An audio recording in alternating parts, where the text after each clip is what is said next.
La espada de Narváez. No tengo enemigos, los he fusilado a todos. Dicen que el espadón de Loja confesó a un sacerdote desde el lecho de muerte un 23 de abril de 1868. Quizá desde que salió ileso de un atentado en 1843 en la calle Desengaño de Madrid y en el que murió su ayudante, José Barretti, Ramón María Narváez asumió los envites de las luchas heroicas con una frialdad que modelaba aún más su carácter enérgico, autoritario y militar. El ocaso de Narváez se aleja de aquella época de vanidades, de las intrigas palaciegas de la época de Isabel II y se sitúa con pocos amigos y sin la compañía de sus viejos consejeros.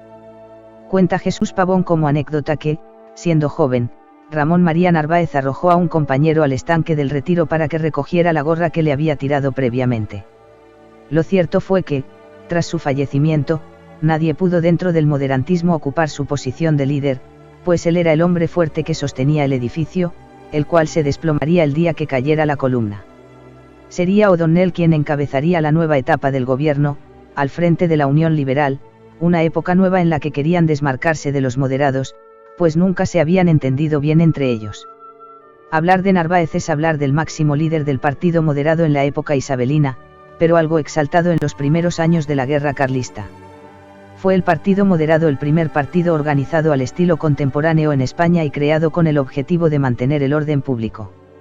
Sus miembros al principio fueron catalogados de conservadores, pero poco a poco se ganaron a la opinión pública y adquirieron un gran prestigio por la capacidad de sus líderes, por su programa de libertad con orden y por identificarse con los intereses de la ya entonces burguesía dominante.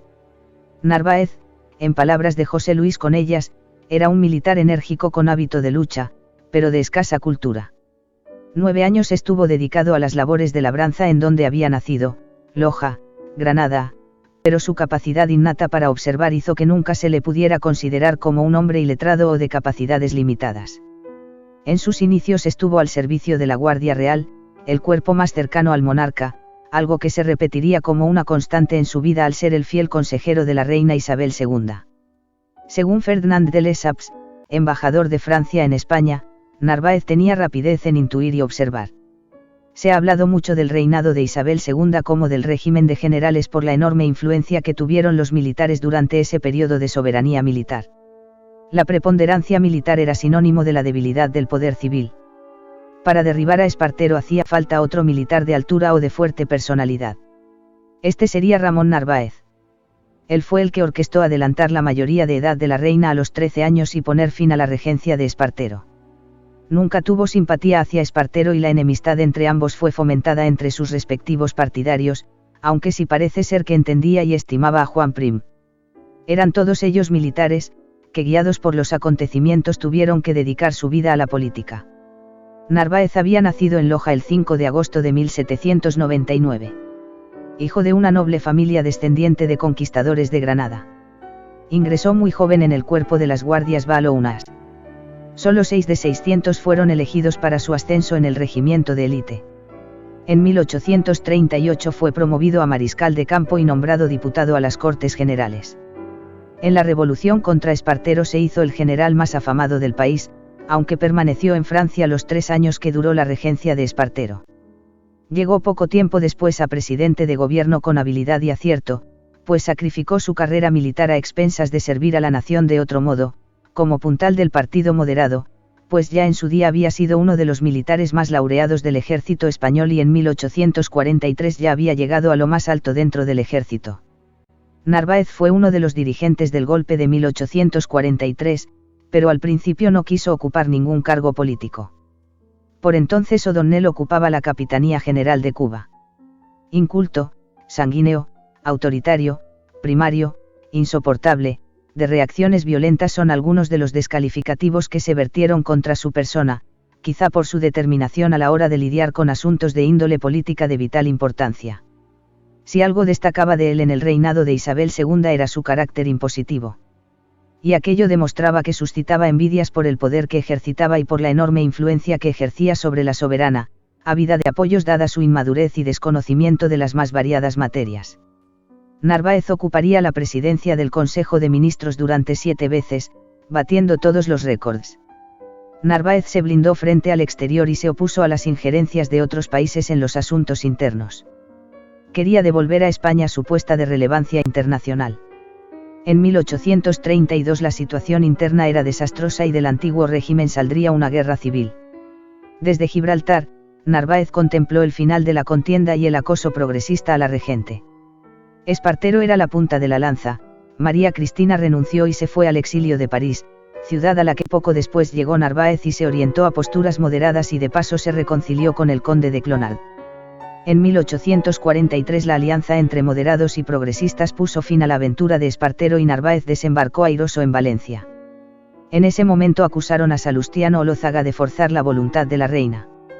Parece ser que en ese momento intervino Narváez, aunque después vendría el cese de Olózaga y su encausamiento, teniendo que optar el representante progresista en vez de por el gobierno por el exilio. Parece ser que también estaban implicados Serrano y Prim.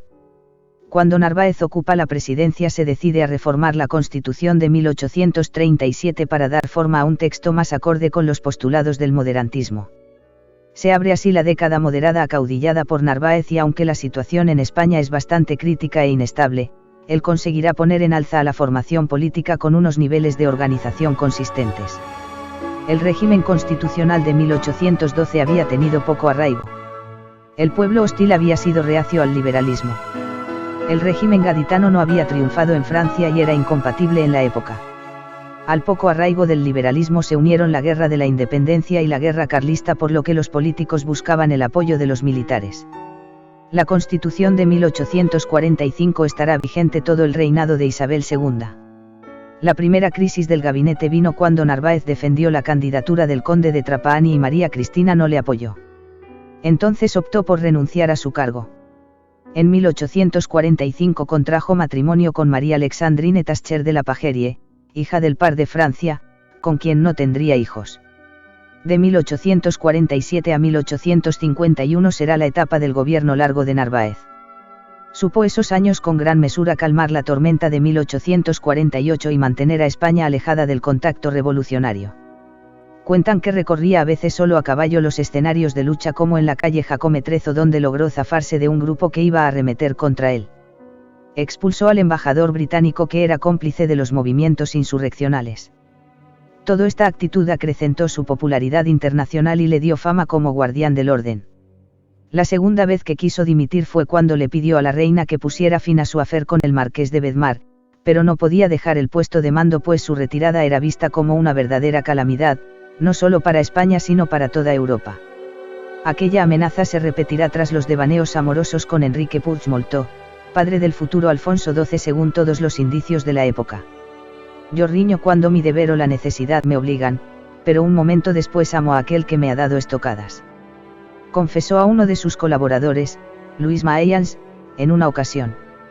Finalmente, y tras periodos de crisis será Bravo Murillo quien le suceda y se eleva a la presidencia. El duque de Valencia se aleja del Ejecutivo, aunque volvería 5 años después. Esos años aprovechó para visitar a sus amigos de Londres y París como Lord Palmerston y Luis Napoleón Bonaparte. En París acudía a la ópera, fiestas de categoría y se codeaba con la alta sociedad. El nuevo emperador de los franceses estaba en deuda con él porque Narváez le había prestado dinero para poder dirigir el destino de Francia tras la caída de los Orleans. Cabe recordar aquí la amistad de Narváez con la condesa de Montijo, madre de la emperatriz de los franceses, Eugenia de Montijo.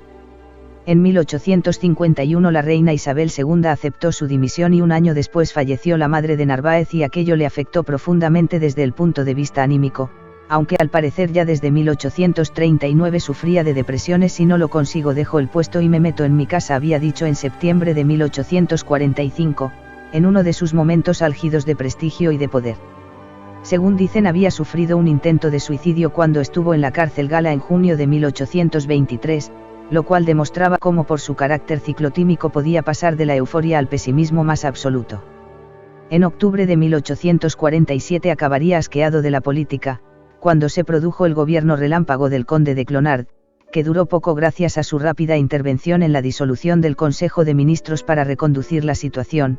Señores, pueden ustedes retirarse a sus casas. El general se sentó en el sillón y empezó a dar órdenes. Hasta sus enemigos a batir decían de él que siempre había demostrado talento y aptitud, un criterio definido y coherente que otorgaba seguridad a su alrededor. Camina usted derechamente a un abismo sin fondo. Antes de firmar su sentencia de muerte venga a estrechar la mano de un compañero leal, le dijo al general Zurbano cuando éste conspiraba contra él antes de ser fusilado. Años antes había perseguido a la partida guerrillera del cura Merino, que luego atentó contra la reina Isabel II en la Basílica de Atocha. El gabinete de Narváez tuvo una clara vocación administrativa y durante sus mandatos reformó el sistema monetario, se inauguraron los primeros ferrocarriles, se pusieron fin a las obras del Palacio de Congresos y el Teatro Real y se remodeló al Puerta del Sol. La crisis monetaria se había empezado a sentir en Londres en 1864, con efecto análogo en España. La causa en la península parecía provocada por el exceso de inversiones ferroviarias y la crisis agraria de 1867 unido a la inestabilidad monetaria. Carestía y hambre propiciaron un malestar unido a las malas perspectivas agrícolas de la cosecha de 1868. El último gobierno Narváez apeló a forzar la presión tributaria. La conspiración que venía urdiéndose contra la reina podía llevarse a cabo con todas las garantías de éxito por la incertidumbre de la situación. La incorporación de la Unión Liberal a la conspiración sería decisiva para triunfar. El cerebro de la conspiración tenía un nombre, Juan Prim, erigido en cabeza de los progresistas. O'Donnell había fallecido un año antes. Las ayudas económicas para acometer la revolución venían de los duques de Montpensier, las juntas conspirativas y la ayuda de la burguesía catalana con la que Prim conectaba. El 13 de septiembre caería Isabel II y con ella el Partido Moderado y el liberalismo histórico. 2 años después fallecería Prim, el hombre fuerte de la revolución y al que le unía amistad con Carlos Manuel de Céspedes, el cual a su vez inició el trabajo conspirador en la isla de Cuba con el Grito de Yara en 1868. En 1843 Céspedes había participado en la insurrección del general Juan Prim, por lo que salió de allí como exiliado político rumbo a Francia. Inés Ceballos.